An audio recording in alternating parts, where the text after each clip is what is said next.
Ito guys, ang aking isaw. Nilaga ko na yan, prituhin ko yan. Kunti lang naman yan guys, inano ko, ayan o. Kunti lang yan, ayan o. Lambot na nga eh, bilis lumambot, ayan o.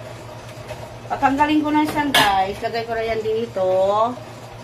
Kutsilyo na lang i-ano ko para, ayan. Anuin na muna natin yung sabaw niya para pag pinirito natin, hindi sa tatalsik, ayan. Tapos ito naman ay isda din. Yan, isda yan. Yan ang aking niluluto guys. Ngayon, gagawa naman ngayon ako ng ano sa isa kong lulutuin. Prito na naman kami guys. Pritong pork chop na naman. Yan guys. Mayroon pa pala ako dito niluto kagabi oh. Dapat almusal ko to. Nawala sa isip ko guys. Ay, naku, di pa ako nakasaing. Magsasaing pa tayo, guys. Sasaing tayo. Maaga pa naman. Maaga pa naman tayo. Ito yung sapi na to, binigay ni Madam si sa akin. Maganda siya, guys. Magpasalamat tayo sa mga tao nagbibigay sa atin. Ako talaga, nagsusupport ako sa kanila. Kaso lang, sobrang busy ko talaga. Hindi ko makatupag yung lalo na yung mga anak ko ngayon, hinahabol yung ng mga for grading nila para gumanda yung kanilang yung grades.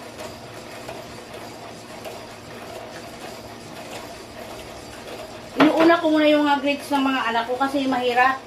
Kailangan talaga o tayo, unahin natin yung mga ng mga bata. Lalo na itong panganay ko, ayaw niya bumaba yung grades niya. Si Bunso naman, mataas naman yung grades. Kaso lang, alam mo naman pag, sa school, maraming mga kalaban. Yung siksipan sa mga nanay, para magkaroon ng award yung mga anak. Sabi ko sa anak ko, mataas na yung grades mo, hayaan mo na pag wala kang awards. Pero titingnan pa rin yan sa kasi wala pa naman si mami. Malalaman. Yung sa anak kong panganay yun, nung nakaraan pa kasi yan. Gagawa na naman ako ng, i-full stick ko na lang yan guys, yung mga ng mga anak ko. Yan, sobrang busy natin tuwing, dito, umaga. Ganyan na mo yung routine ko araw-araw guys. Luto.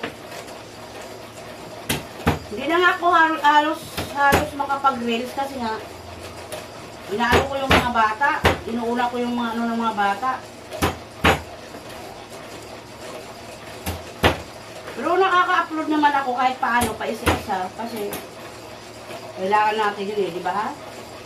Para makasahod tayo, maganda yung natin. Sipag lang tayo. Inuubo-ubo ako guys, sobrang init. Tikman natin ang ating niluto.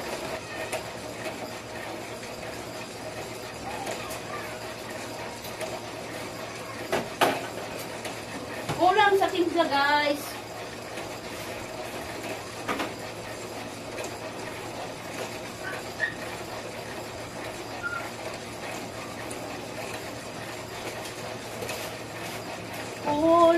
Kulang sa timpla.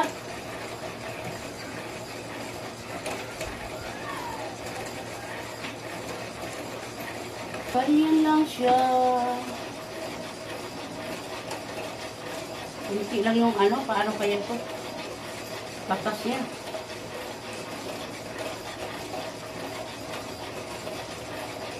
Ayaw kasi ng mga anak ko yung limon, iba yung lasa ng limon. Masarap kasi yung kalamansi talaga.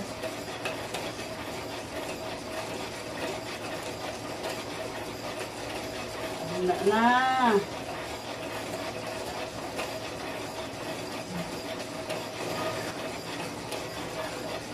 Maitim pa naman itong tuyo na to.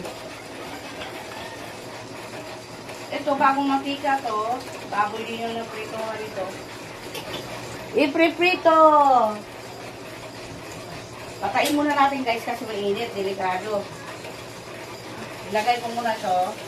Yan, mainit na siya guys. Tapos takpan natin guys.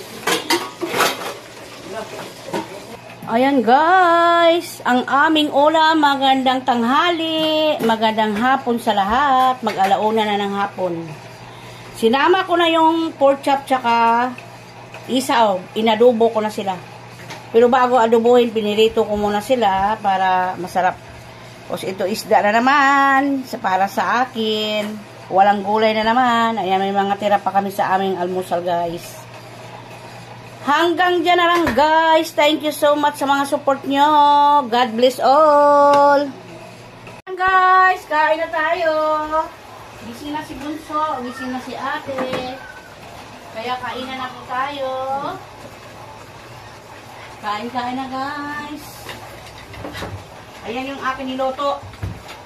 Hinalo-halo ko na yung pork chop, tsaka yung isaw. Oh, pork chop. Kain po. Sama-sama na naman kami kakain ng ating mga anak.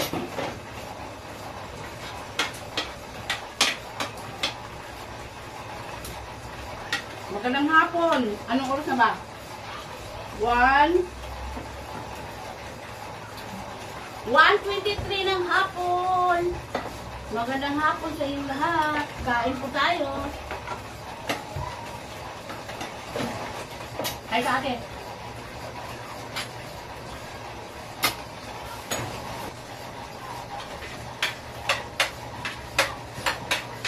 Mga anak ko lang guys, tanghali na nagigising. Araw na naman yung mamaya.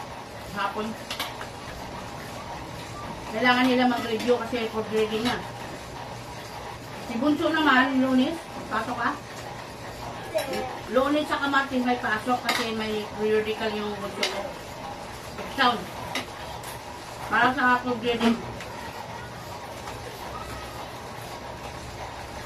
Makakahabulin yung Bunso kayo makakuha ng Ano po? Award. Kasi ganyan yan sila eh. Pagkatapos sana nga makakuha si Bunso. Pero mataas yung grade si Bunso eh. Third grading yan, tataas ng grade.